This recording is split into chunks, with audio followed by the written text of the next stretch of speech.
కొరకు వేలు కొద్ది స్థితి వస్తువులతో చెల్లిస్తున్నామయ్యా. అల్పులమైన మమ్మల్ని నా తండ్రి నీ మందిరావరణంలో వచ్చేది ఈ రీతిగా నిన్ను ఆరాధించే వాక్యాన్ని అందించినందుకు వందనాలు తండ్రి. ఇదిగో నా తండ్రి ఈ కోరిక ఆది నుంచి అన్న వరకు మీరే క్రమంగా జరిపించుకొని మహిమాంతరం నీ పక్షాన నిలబడిన నన్ను బలహీనుగా మీరు నన్ను నీ నోటి దూరంగా మాత్రమే వాడుకొని మీరే ఘనత పొందుకోండి. యేసు జీవుల పరిశుద్ధ నామమున ప్రార్థిస్తున్నాము తండ్రి. ఆమేన్. నేటి అంశము దేవుని వాక్యము. ఈ దేవుని వాక్యము ఆది యందు వాక్యము ఉండెను, వాక్యము దేవుని యందు ఉండెను, వాక్యము దేవుడై ఉండెను.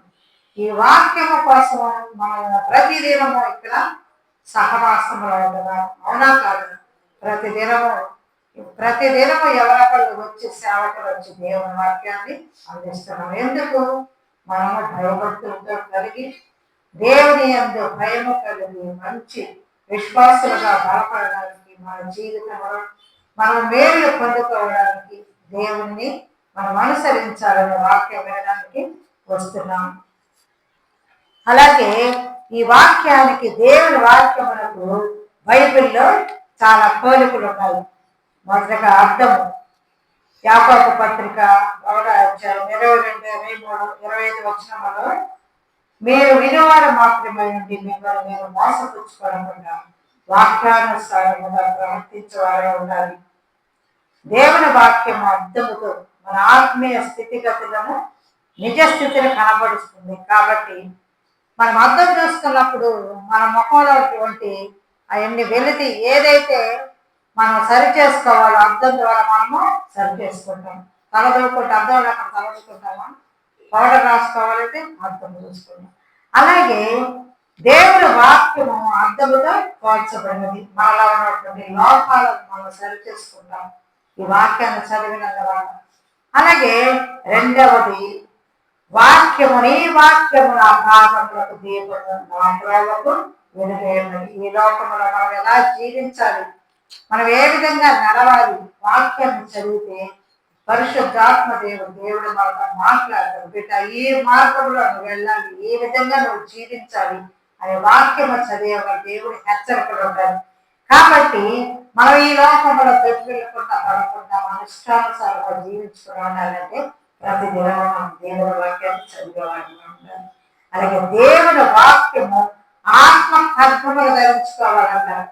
అంటే దేవుని వాక్యము సజీవమై బలము గలదై 2 అంచులు గల ఎటువంటి ఖడ్గము కంటేనూ భారీగా ఉండి ప్రాణాత్మలను, కీళ్లను, మూలుగును విభజించినంత మట్టుకు దూర్చు, హృదయం యొక్క తలంపులను, ఆలోచనలను శోధించుచున్నది. అంటే వాక్యం మన హృదయంలో ఉంటే అది 2 అంచులు గల ఖడ్గం అంటారు.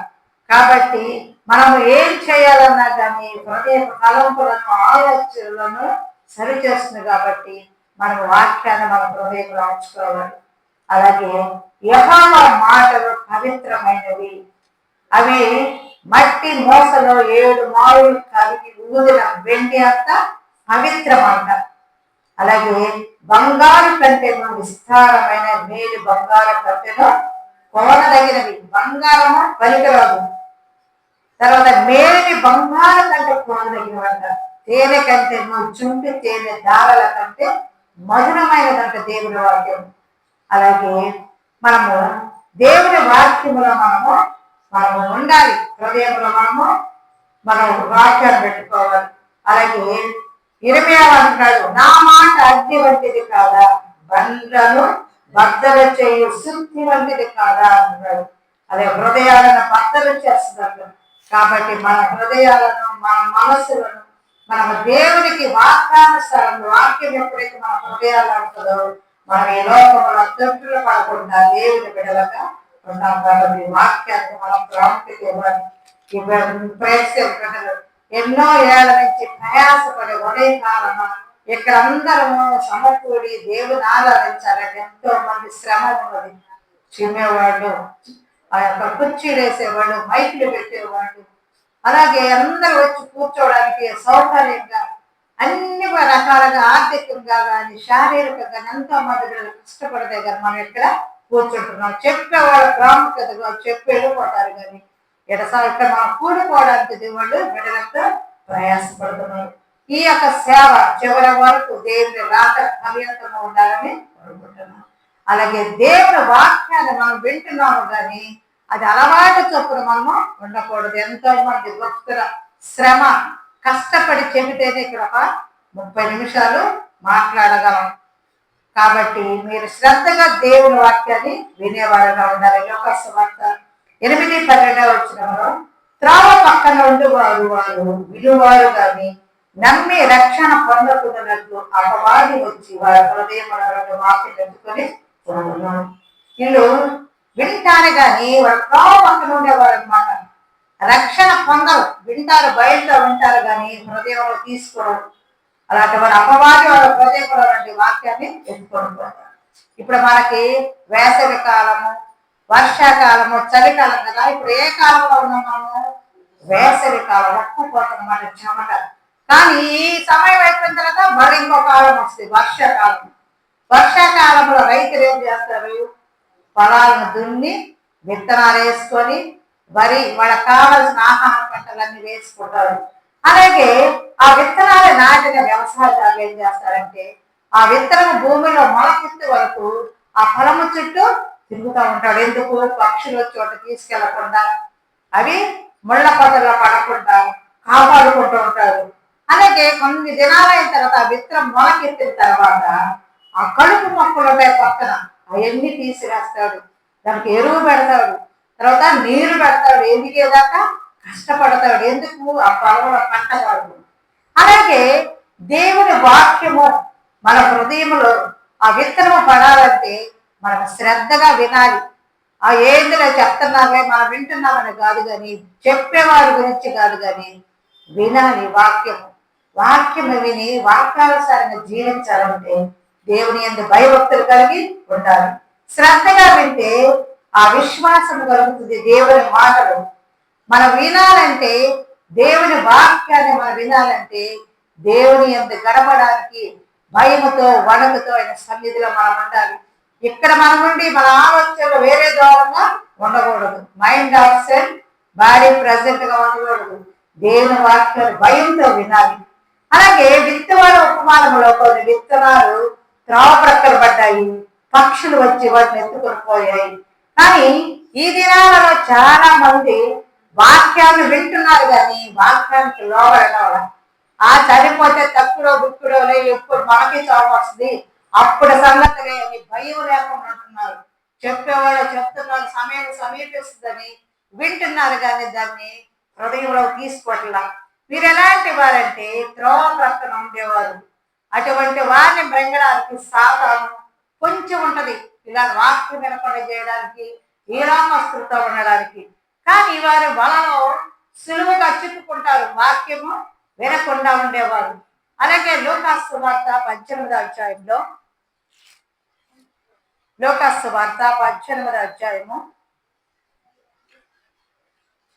35వ వచనంలో ఇక్కడ ఎరుక పట్టణములకు యేసు ప్రభువు సమీపించినప్పుడు గుడ్డివాడు త్రోవ ప్రక్కన కూర్చుండి భిక్షమును అడుగుకొనుచుంటున్నాడు. యేసు ప్రభు ఎక్కడికి వెళ్ళినా కానీ జన సమూహం ఆయన వెంబడిస్తూ ఉంటారు.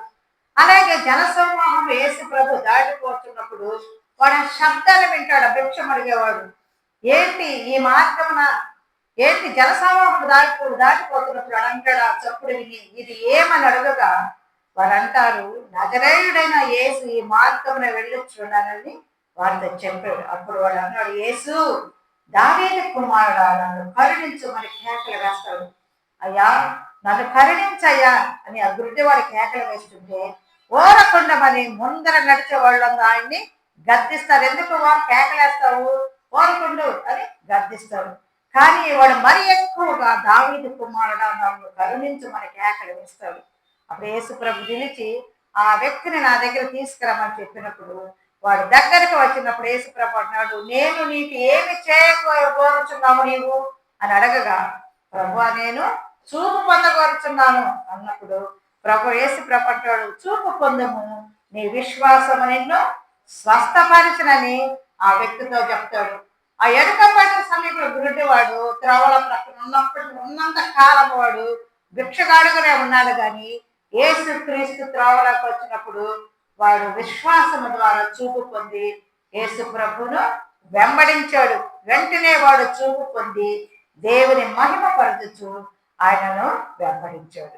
ప్రజలందరూ కూడా అది చూచి దేవుణ్ణి స్తుతించారు. అలాగే మనము ప్రభు యొక్క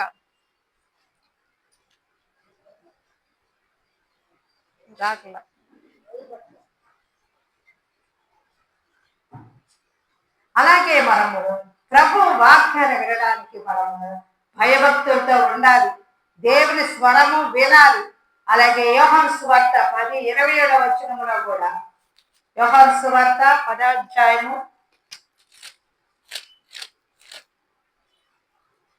27 వచనములో 27-28 వచ్చిన భాగములో, నా గొర్రెలు నా స్వరము వినెను, నేను వాటిని ఎరుగుదును, అవి నన్ను వెంబడించును, నేను వాటికి నిత్య జీవం ఇచ్చుచున్నాను కనుక అవి ఎన్నటికి నశింపడు, ఎవడనూ వాటిని నా చేతిలో నుండి అపహరింపడు అన్నాడు. దేవుని స్వరము వినే వాళ్ళందరూ ఆయన బిడ్డలు, ఆయన వెంబడించేవారు అన్నమాట. ఆయన నిత్య జీవిస్తున్నాడు కాబట్టి అవి ఎన్నటినూ నశింపడు. ప్రభు అన్నాడు, ఎవడనూ వాటిని నా చేతిలో నుండి అపహరింపుడు. ఆయన బిడ్డలు ఆయన కంచుగా కాపాడతాడు. కాబట్టి ఆయన స్వరము వినాలి. ప్రభు చెప్తున్నాడు, ఇప్పుడు ఆయన స్వరము మనం వినినా వినకపోయినా, విని విడిచిపెట్టినా కానీ ఒక దినం వస్తుంది. కాబట్టి ఆ దినమున మనం వినేవారము జీవిస్తాము, వినే వారము నశించిపోతాము. ఆయన వెంబడించే వారముగా, ఆయన స్వరాన్ని వినేవారముగా మనము ఉండాలి. అలాగే యోహాను సువార్త 5వ అధ్యాయంలో కూడా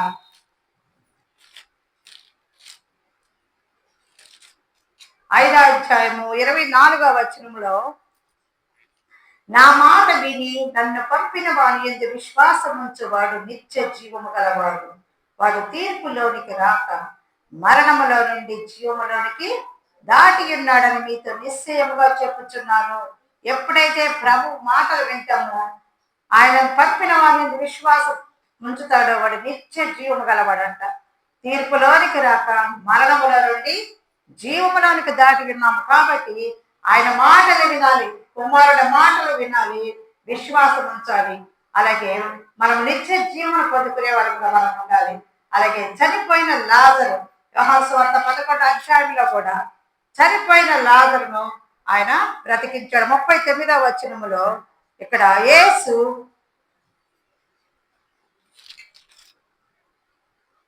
11:39 యేసు ఆ రాయి తీసివేయడని చెప్పక చనిపోయిన వాని సహోదరి అయిన మార్త, ప్రభువా అతడు చనిపోయి 4 దినములైనది కనుక ఇప్పటికీ వాసన కొట్టునని ఆయనతో చెప్పాను. అందుకు ప్రభు అన్నాడు, నీవు నమ్మిన ఎడల దేవుని మహిమ చూతువరని నేను నీతో చెప్పలేదా అని ఆమెతో నేను. అంతటా వారు ఆ రాయి తీసివేసి యేసు కన్నుల పైకెత్తి, తండ్రి నీవు నా మనవి వినినందున నీకు కృతజ్ఞతాస్తుతి చెల్లించున్నాను. నీవు ఎల్లప్పుడూ నా మనవి వినుచున్నావని నేను ఎరుగుదును. కానీ నీవు నన్ను పంపితవని చుట్టూ నిలిచి ఉన్న ఈ జన సమూహము నమ్మునట్లు వారి నిమిత్తము ఈ మాట చెప్పితున్నారు. అప్పుడు లాజరు బయటికి రమ్మని బిగ్గరగా చెప్పగా చనిపోయిన వాడు కాళ్ళు చేతులు ప్రేత వస్త్రములతో కట్టబడిన వాడై వెలపలికి వచ్చెను. అతని ముఖమునకు రుమాలు కట్టి ఉండెను. కాబట్టి యేసు, మీరు అతని కట్లు విప్పిపోనిడని వారితో చెప్పాను. 4 దినములైన ఆ యొక్క చనిపోయిన లాజరును పేరు పెట్టి పిలిచాడు. ఆయన ప్రభు స్వరము విని ప్రేత వస్త్రములతో సమాధి నుండి వెలుపలికి వచ్చాడు. ఒకవేళ పేరు పిలవకపోతే సమాధిలో ఉన్న వాళ్ళందరూ కూడా వచ్చేవాళ్ళేమో. 4 దినాలైంది ప్రభు వాసన కొట్టుకున్నాడని చెప్పినప్పటికీ ఆ ప్రభు ఆ యొక్క లాజరును, చనిపోయిన లాజరును లేపాడు. అలాగే ఆ యొక్క నాయన విధవరాలు చనిపోయిన కుమారుడు కూడా ప్రభు స్వరము విని పాడ మీద లేచి కూర్చున్నాడు. కానీ ఇలా మృదులైన వారందరూ ప్రభు స్వరము విన్నారు. కానీ జీవించుచున్న మనము ఆయన మాటలు, ఆయన స్వరము వినడం లేదు. వింటున్నాము, విడిచిపెడుతున్నాము. కాబట్టి ఆయన విన్న దానిని మనము ఎలాగా ఆయన చెప్పిన మాటలు వింటున్నాము, కానీ మనం జీవించడం లేదు. వాక్యం శ్రద్ధగా వింటే పరిశుద్ధాత్మ దేవుడు మనకు రక్షణ కార్యం జరిగిస్తాడు. కాబట్టి మనం వినాలి, అలవాటు తప్పులు కాకుండా ప్రతిదినము దేవుడితో మాట్లాడంటే బైబిల్ చదవాలి. ఆయన ఏం చెప్తున్నాడు మన ప్రార్థన ద్వారా మనం విన్నపాలను దేవుడికి తెలియజేసుకోవాలి. ఇలాగ అపొస్తలుల కార్యముల గ్రంథం 8వ అధ్యాయం 26 నుంచి 39 వచ్చిన భాగంలో ఐదోపీడైనటువంటి నపుంసకుడు ఆ యొక్క ఫిలిప్పు చెప్పినటువంటి యేసుని గురించిన సువార్త విని మారు మనసు పొందాడు. కాబట్టి అక్కడ ఫిలిప్పు ద్వారా రక్షణ పొంది ఆయన బాప్తిస్మం నీళ్లున్న చోటుకు వచ్చినప్పుడు రథము దిగినప్పుడు నీడల బాప్తిస్మం మిమ్మల్ని అడిగి రక్షణ పొంది బాప్తిస్మం పొందుకున్నాడు. అలాగే వినడానికి ఆసక్తి చూపిస్తే చెప్పడానికి ప్రభు సిద్ధంగా ఉన్నాడు. కాబట్టి ఇదిగో నేను తలుపు వద్ద నిలుచుండి తట్టుచున్నాను, ఎవడైనను నా స్వరమ విని తలుపు తీసిన ఎడల నేను అతని యొద్దకు వచ్చి అతనితో నేను నాతో కూడా అతను భోజనము చేయడము. కాబట్టి ఆయన తలుపు వద్ద నిలిచి తట్టుచున్నాడు. ఆయన స్వరము వినాలి. ఆయన మన వద్దకు వస్తున్నాడు ఉండడానికి. కాబట్టి భోజనము చేయాలంటే ఆయన చేసిన సువార్త పనిని మనము పాలుకొప్పులు పొందేవారుగా ఉండాలి. కాబట్టి రక్షణ పొందిన మనము వాక్యమిని వాక్యానుసారం జీవిస్తూ ఇతరులను క్రీస్తులకు నడిపించే బిడ్డలుగా ఉండాలి. రెండవదిగా వాక్యాన్ని నమ్మాలి.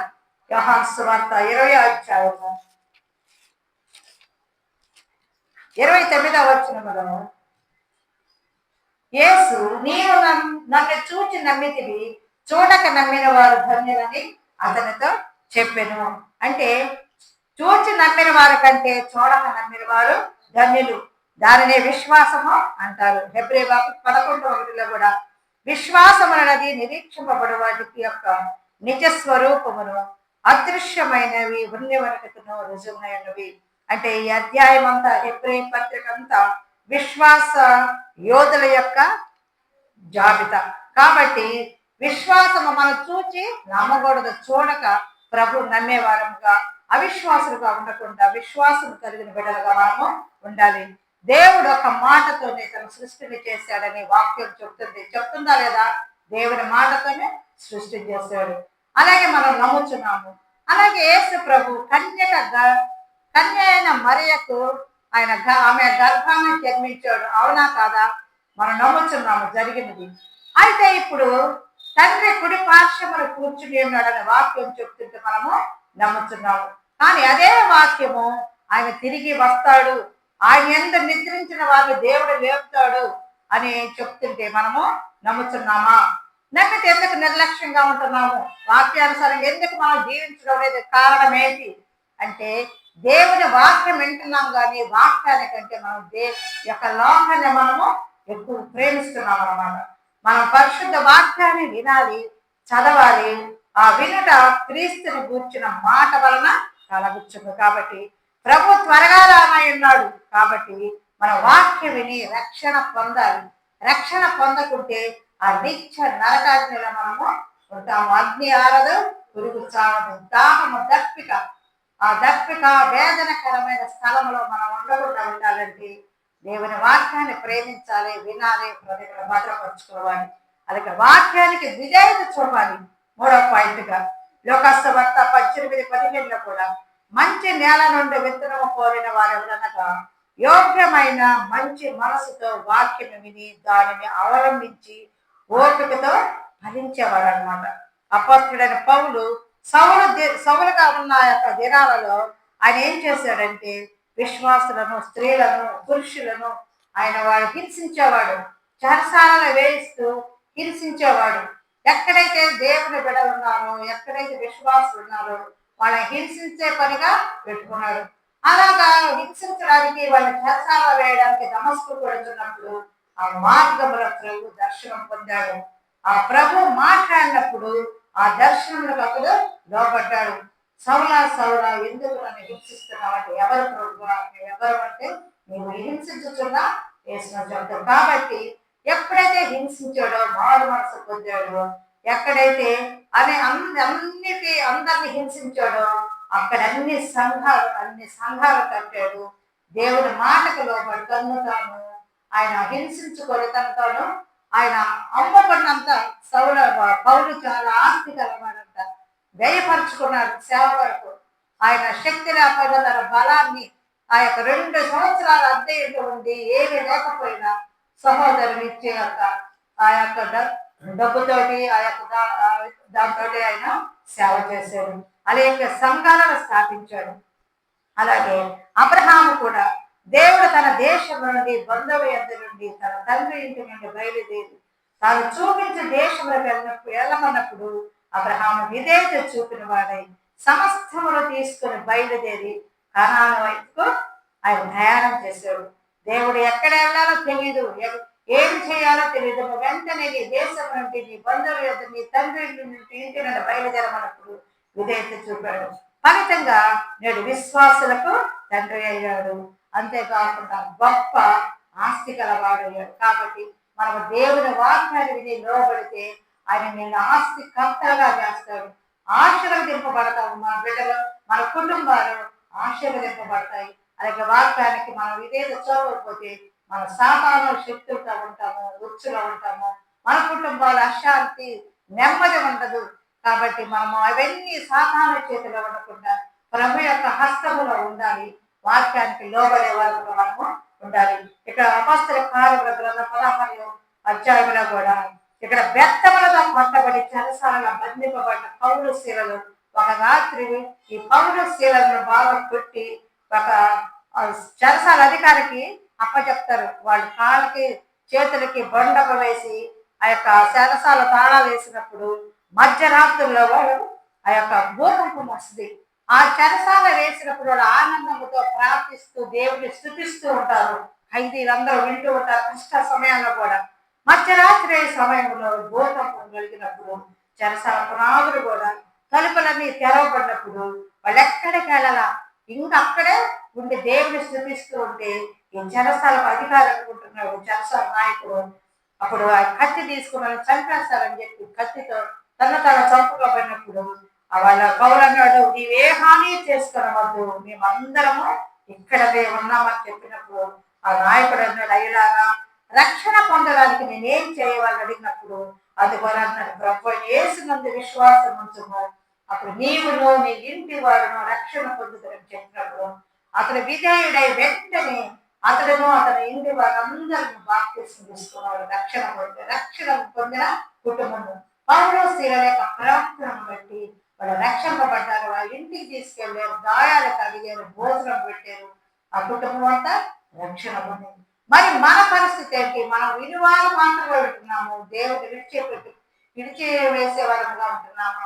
మనల వల్ల దేవుడు రక్షణలో నడిచే వారుగా ఉంటున్నారా? మన ప్రవర్తన గురించి దేవుడు దూరంగా ఉంటున్నారు. మనమే పరిశీలన చేసుకోవాలి. దేవుని వాక్యాన్ని విని మనము దేవుని బిడ్డలమైన మనము మంచి ప్రవర్తన కలిగి విశ్వాసంలో స్త్రీలుగా ఉన్నట్లయితే అనేకులు ఆకర్షింపబడతారు. ఏంటి ఇంత సంతోషంగా ఉంటున్నారు, ఏంటి ఇంత ఆనందంగా వీళ్ళ సంగ్రహాలకు వెళ్తున్నారు అని ఆ ఆనందాన్ని పొందుకోవడానికి వచ్చేవాళ్ళు కూడా మన ప్రవర్తన బట్టి ఉంటారు. కానీ మనం ఇక్కడ ఒక జీవితము బయట ఒక జీవితం జీవిస్తే ఈ యొక్క సేవ కూడా వ్యర్థం అన్నమాట. అలాగే ఇక్కడ సమరయ స్త్రీ గురించి రాయబడి ఉన్నది యోహాను సువార్త 4వ అధ్యాయంలో.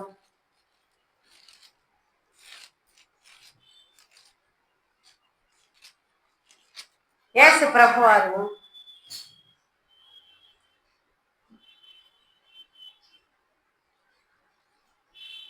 ఒక స్త్రీ కొరకు, ఈ సమరయ స్త్రీ కొరకు ఆయన 12 మంది యేసు ప్రభు ఆయన శిష్యులు 13 మంది 70 మైళ్ళు నడిచి ఆమె కోసం వచ్చారు.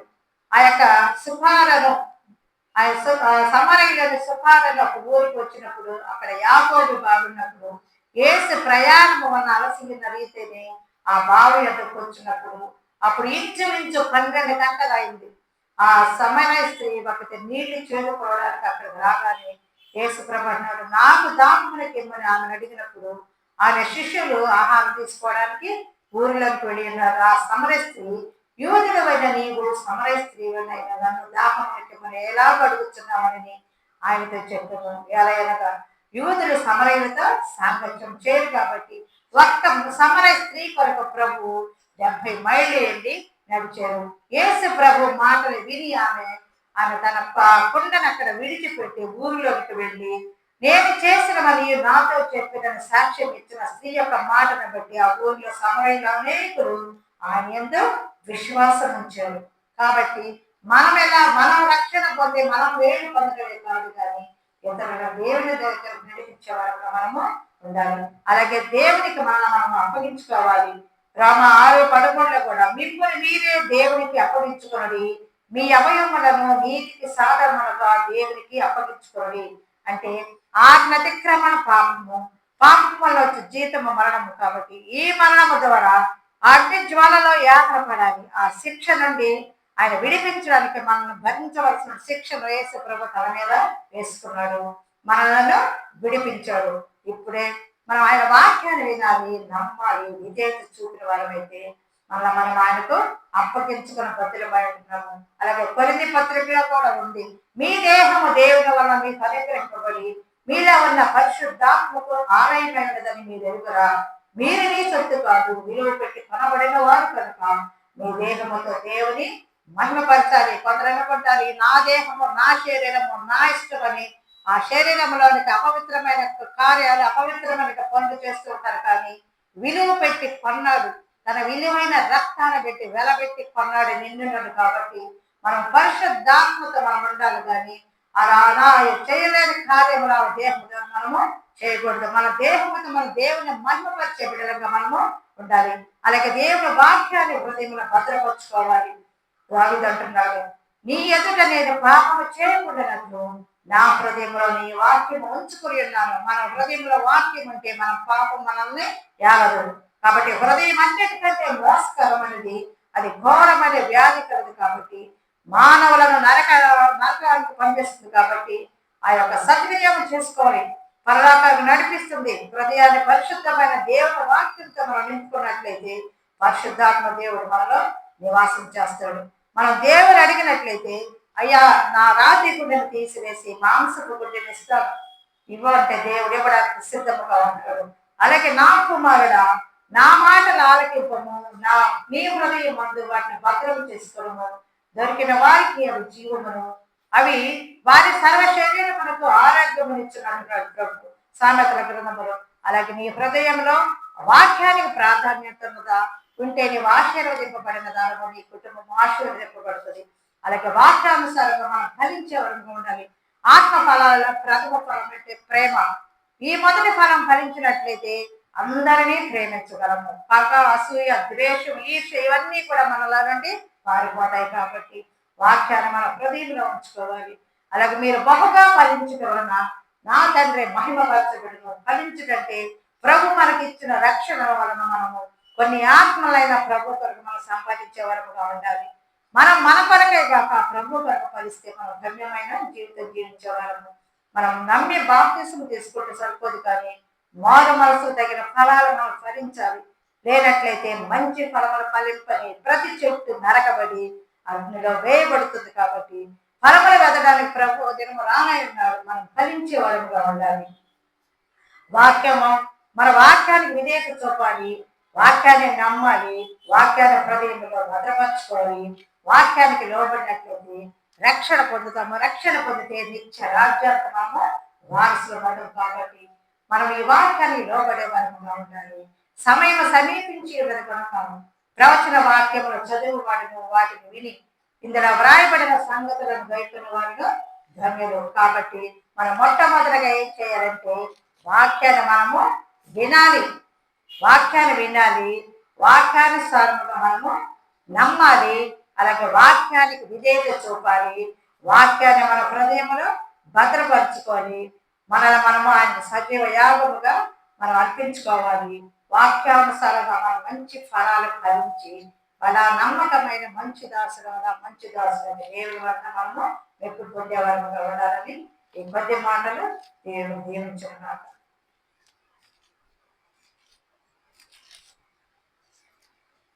ప్రేమ నమ్మకం గల మా ప్రియ పరలోకపు తండ్రి, పరిశుద్ధ జీవాధిపతి నీకే వందనాలు తండ్రి. ఈ దినాన మీరు వాక్యం ద్వారా మీరు మాతో మాట్లాడిన విధానాన్ని బట్టి వందనాలు తండ్రి. నీకు ఆయాస్కరముగా మేము జీవించినట్లయితే నా ప్రభ మా తప్పుల అపరాధం క్షమించండి. నీ వాక్యాన్ని విధేయత చూపి వాక్యాన్ని హృదయంలో ఉంచుకొని జీవిస్తూ నీ బిడ్డలుగా ఒక రాజ్యాన్ని స్వాస్యాన్ని మేము పొందుకునే వరకు కూడా కృప చూపమని వాక్యం వినిచున్న ప్రతి బిడ్డతో మీరు మాట్లాడండి. ఆ తండ్రి రావాల్సిన దీవెనలు మీరే దయచేయండి. మా పాడవలో ఉన్న ప్రతి ఒక్క బిడ్డని దీవించి ఆశీర్వదించండి. ఇదిగో నా ప్రభ మా ప్రేక్షక సభ్యురాలు మరమ్మ ఎంతో నా తండ్రి ఆ బిడ్డ ప్రతిదినము నా తండ్రి వాక్యానికి ముందుగా వచ్చి వాక్య వినేది బిడ్డ ఆ బిడ్డ పరలోక రాజ్యంలో మేము నమ్ముతున్నాం తండ్రి. ఎంతో ఆ బిడ్డ అందరికి లోబడే బిడ్డ నా తండ్రి. ఈ వాక్యాన్ని ముందుగా వచ్చి వినే బిడ్డ నా ప్రభ ఆ కుటుంబానికి నా తండ్రి ఆదరణ ఇచ్చేయండి. సమస్తమును మీరే జరిపించండి నా తండ్రి. మీ ఆ బిడ్డ లేని లోటు కుటుంబానికి లేకుండా మీరే ఉండి ఆధిపత్యం వహించి జరగబోయే కార్యక్రమాల్లో ప్రేరు మీటింగ్ లో మీరే ఉండి ఆర్థికంగా సమకూర్చగలుగుతున్నాం తండ్రి. మా పాడం చుట్టూ పరిశుద్ధాత్మ కంచి వేయండి. వృద్ధులను చిన్న బిడ్డలను విధవరాలను నా తండ్రి ఎవర బిడ్డలను నీ చేతిలో పెట్టుకోండి. అవసరతలో ఉన్నారో ప్రభు తీర్చండి. చదువుకున్న బిడ్డల జ్ఞానం దయచేయండి. వివాహముల కోసం ఉద్యోగాల కోసం ఎదురు చూస్తున్న గర్భఫలాల కోసం ఎదురు చూస్తున్న బిడ్డలను కరుణించండి. నేను ఎత్తుకున్న ముద్దువాటిని ఎత్తుకున్న వాడిని ముదిగొచ్చి వారికి ఎత్తుకున్న వాడిని వృద్ధులకు ఇచ్చిన ఆజ్ఞ ప్రకారం నీకే వందనాలు స్తోత్రం. విధవరాల పక్షానంట నామయ్య నీకే వందనాలు స్తోత్రం. మా కుటుంబాలను నీ చేతిలో పెట్టుకొని జ్ఞాపకం చేసుకోమని దినదేవులతో నింపిదని కీడు నుంచి తరలించమని మా ప్రభువును మీ ప్రియకుమారుడైన యేసుక్రీస్తు జీవగల పరిశుద్ధ నామములు స్తుతించి ప్రార్థించి మనవి చేస్తున్నాము తండ్రి. ఆమేన్. పరలోకమందున్న మా తండ్రి నీ నామం పరిశుద్ధపరచబడును. నీ రాజ్యం ఆగొచ్చునుగా. నీ చిత్తము పరలోకమందు నెరవేర్చున్నట్లు భూమి మీద నెరవేరును. మనకి ఆహారం లేడు మాకు దయచేయండి. మరణస్థుల మేము క్షమించిన ప్రకారం వాళ్ళను క్షమించు. మమ్మల్ని శోధనలోకి తేక ఎందుకంటే రాజ్యం బలము మహిమ నిరంతరము నీవై ఉన్నాము తండ్రి.